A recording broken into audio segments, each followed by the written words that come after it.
নমস্কার বন্ধুরা, অভিতা cooking and blogging এ জানাচ্ছি আরো একবার আপনাদের সকলকে স্বাগত। চলে এলাম আরো একবার আরো একটা রেসিপি নিয়ে। আচ্ছা বলুন তো বন্ধুরা, বাঙালিরা সব থেকে কি খেতে ভালোবাসে? হ্যাঁ, বাঙালিরা অনেক কিছু খেতেই ভালোবাসে, তবে বাঙালিরা সব থেকে যেটা খেতে ভালোবাসে সেটা হচ্ছে ধোকা। হ্যাঁ, সেটা প্রেমে পড়ে ধোকা হোক বা নিরামিষ খাবার দিনে ধোকা। হ্যাঁ, আজকে নিয়ে চলে এসেছি সেই নিরামিষের দিনের ধোকা। হ্যাঁ, প্রেমে পড়ে ধোকার তো কোনো আমার রেসিপি জানা নেই, তাই আজকে সাধারণ নিরামিষ ধোকার ডালনা নিয়ে চলে এলাম। আর এর জন্য প্রথমেই উপকরণে লাগবে ছোলার ডাল, এছাড়াও লাগবে গোটা জিরে আর আজওয়ান, লাগছে এখানে আদা বাটা আর টমেটো, এছাড়াও দিয়েছি গোটা গরম মশলা। এছাড়া এখানে আরো যেটা আছে সেটা হচ্ছে হলুদ গুঁড়ো আর লঙ্কার গুঁড়ো। আরো যেটা লাগবে সেটা হচ্ছে লবণ।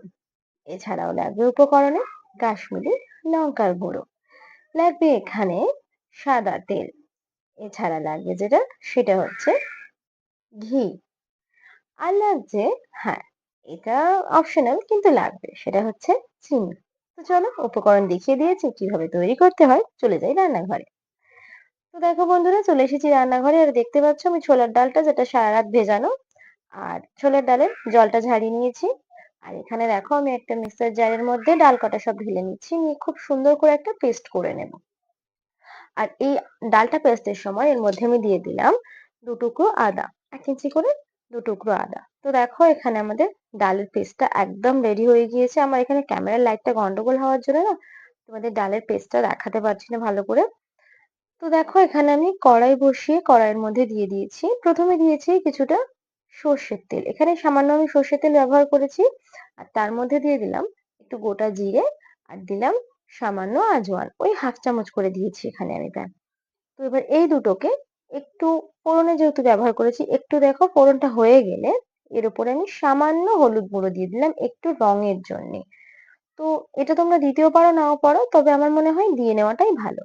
এর উপরে দেখো যে পেস্ট করা ডালটা আমি রেখেছি, দেখতে পাচ্ছ, এবার দেখো একদম মিহি একটা পেস্ট হয়েছে। তো এই ডাল বাটাটা আমি এর উপরে দিয়ে দিলাম।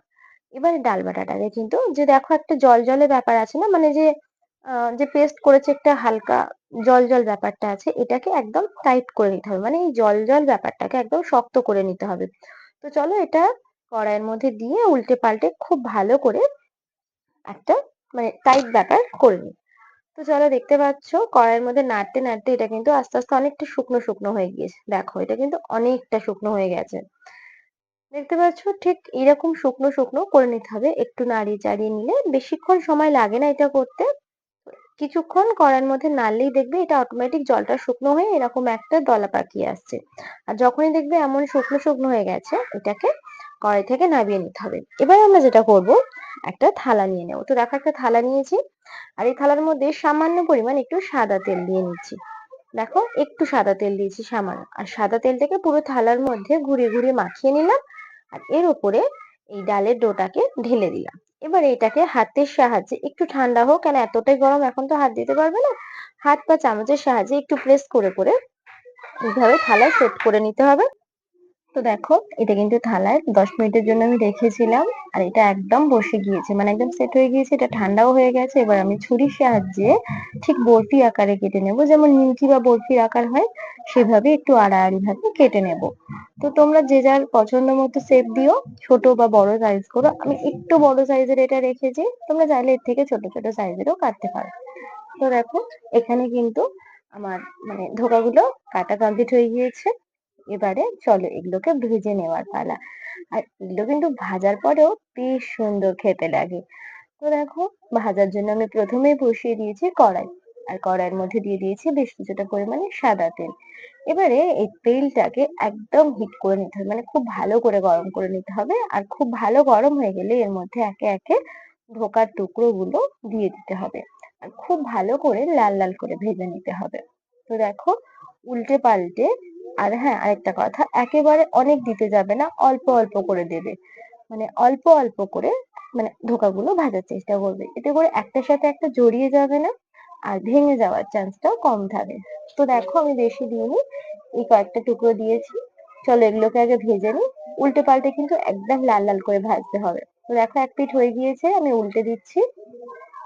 দেখো এইভাবেই কিন্তু তোমরাও ভাজবে। আর বন্ধুরা, এই ধোকার ডালটা কিন্তু নিরামিষের দিনে রুটি বা ভাত বা পরোটা যার সাথেই হোক বেশ সুন্দর লাগে খেতে। তোমরা কিন্তু অবশ্যই ট্রাই করো, যারা ট্রাই করেছো তারা জানো, আর যারা ট্রাই করোনি অবশ্যই ট্রাই করো। তো দেখো, তোমাদের সাথে কথা বলতে বলতে আমার ধোকাগুলো প্রায় ভাজা হয়ে গিয়েছে। এবার এগুলোকে কড়াই থেকে তুলে নেওয়ার পালা। দেখো, খুব ভালো করে তেল ঝারিয়ে আমি এগুলোকে কড়াই থেকে কিন্তু তুলে নিচ্ছি। তো চলো, ঝটপট করে কড়াই থেকে তুলে নিই আমরা এগুলোকে। এবারে বাকি যেগুলো আছে সেগুলোকেও এক একটা ব্যাচে দিয়ে ভেজে নেব। তো দেখতে পাচ্ছ, এইভাবে এক একটা ব্যাচে আমরা ভেজে নেব প্রত্যেকটা এগুলো দিয়ে ধোকাগুলোকে। দিলাম আর ঝটপট করে একদম লাল লাল করে এগুলোকে ভেজে তুলে নেব আমরা কড়াই থেকে। চলো, এগুলো কিন্তু প্রায় ভাজা হয়ে গিয়েছে। চলো এবার বাকি কাজটা আমরা কমপ্লিট করে নিই। এই কড়াইয়ের মধ্যে দিয়ে দিলাম আরো কিছুটা পরিমাণে সাদা তেল। আর প্রথমে দিয়ে দিলাম একটা তেজপাতা। এবারে ফোড়নের জন্য দিয়ে দেব প্রায় হাফ চামচ পরিমাণে গোটা জিরে। এবার এই গোটা জিরে আর তেজপাতাটা একটু ফোড়ন হয়ে গেলে এর মধ্যে দিয়ে দেব তিনটে এলাচ, দুটো দারচিনি আর তিনটে লবঙ্গ টুকরো। তো দেখো, এটা প্রায় ফোড়নটা হয়ে গেলে এর মধ্যে আমরা দিয়ে দেব আদা আর একটা মাঝারি সাইজের টমেটো যেটা পেস্ট করে রেখেছিলাম, সেটাকে দিয়ে দিলাম কড়াইয়ের মধ্যে। এবারে সবকিছুকে খুব ভালো করে কষিয়ে নেব। এখানে বলি একটা কথা বন্ধুরা, আদাটা কিন্তু তেলের মধ্যে দেওয়ার পরে একটু ছিটতে শুরু করে, তাই সেই জন্য আমি এখানে দিয়ে দিলাম ছোট চামচের 1 চামচ হলুদ গুঁড়ো। মানে একেবারে এটা আমি দিয়ে দিলাম পরিমাণ মতো, আমার এত এরপরে আর লাগবে না, তাই আমি ছোট চামচের 1 চামচ হলুদ গুঁড়ো দিয়ে দিলাম। তো দেখো, আর এর সাথে কিন্তু আমি দিয়ে দিলাম আমার পরিমাণ মতো লবণ। তো দেখো, লবণ আর হলুদটা দেওয়া হয়ে গেলে এবার বাকি মশলাগুলো এর মধ্যে আমি এক একে দিতে থাকবো। দিয়ে দিলাম হাফ চামচ পরিমাণে জিরে গুঁড়ো, হাফ চামচ পরিমাণে ধনে গুঁড়ো। এবার এই মশলাটাকে খুব ভালো করে কষিয়ে নেব যাতে নিচে না পুড়ে যায়। তো দেখো, এটা মশলাটা কষানো হয়ে গিয়েছে প্রায়। এবারে এর মধ্যে আমি দিয়ে দেব হাফ চামচ কাশ্মীরি লঙ্কার গুঁড়ো আর দেব হাফ চামচ পরিমাণে লাল লঙ্কার গুঁড়ো, মানে যেটা আমরা নর্মাল ঝালের জন্য খেয়ে থাকি। তো দেখো, এবারে কিন্তু মশলাগুলোকে খুব ভালো করে আরো একবার কষিয়ে নিতে হবে। আর তোমরা যদি চাও এই পর্যায়ে পোস্ত বা কাজু বাদাম বাটা অ্যাড করতে পারো, আমি আজকে ওটা স্কিপ করেছি, ওটাও এতে দেওয়া যায়। আর হ্যাঁ, তোমরা চাইলে এখানে আলুও অ্যাড করতে পারো। তো দেখো, তোমাদের সাথে কথা বলতে বলতে মশলা কিন্তু প্রায় কষানো হয়ে গিয়েছে। এবারে জলটা দিয়ে দিলাম এর মধ্যে। বেশি জল দেওয়ার প্রয়োজন নেই, কারণ আমি এখানে আলুর ব্যবহার করিনি, তাই সেদ্ধ হওয়ার কোনো ব্যাপার নেই। অল্প পরিমাণে জলটা আমি এখানে দিলাম। আর এখানে দেখতে পেলে যে মিক্সার আমি বেটেছিলাম, সেই মিক্সার ধুয়ে জলটা দিয়ে দিলাম। আর আর সামান্য একটু জল দিয়েছিলাম। আর দিয়ে দেবো এখানে 1 চামচ পরিমাণে চিনি। হ্যাঁ, এইটা কিন্তু একটু চিনি দিলে টেস্টের ব্যালেন্সটাও খুব সুন্দর হয়। তো দেখো, এখানে কিন্তু ফুটতে শুরু করেছে ঝোলটা। এবারে আমরা একে একে ধোকাগুলো ওপর থেকে সাজিয়ে দেব। দেখতে পাচ্ছ কত সুন্দর লাগছে দেখতে, আর তরকারির রংটা দেখছো কত সুন্দর এসছে। তো ধোকাগুলোকে দিয়ে আমরা আরো মিনিট 5 ফুটতে দেব। তাতে করে ধোকার ভেতরে মশলাগুলো খুব সুন্দরভাবে ঢুকে যাবে আর খুব সুন্দর একটা টেস্ট আসবে।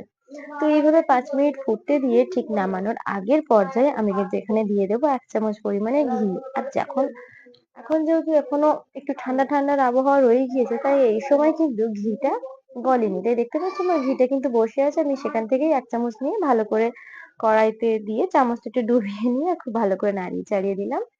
তো দেখো, এটা কিন্তু প্রায় হয়ে গিয়েছে। এবার এটাকে নামিয়ে নেওয়ার পালা বন্ধুরা। তো চলো এটাকে নামিয়ে নিয়ে তোমাদের দেখাচ্ছি। দেখতে পাচ্ছ এটা কত সুন্দর দেখতে হয়েছে। আশা করছি তোমাদের ভালো লাগবে, আর ভালো লাগলে অবশ্যই লাইক, কমেন্ট, শেয়ার আর একটা সাবস্ক্রাইব করতে ভুলো না বন্ধুরা। তো আজকের মতো টাটা, দেখা হচ্ছে পরের ভিডিও। নমস্কার বন্ধুরা।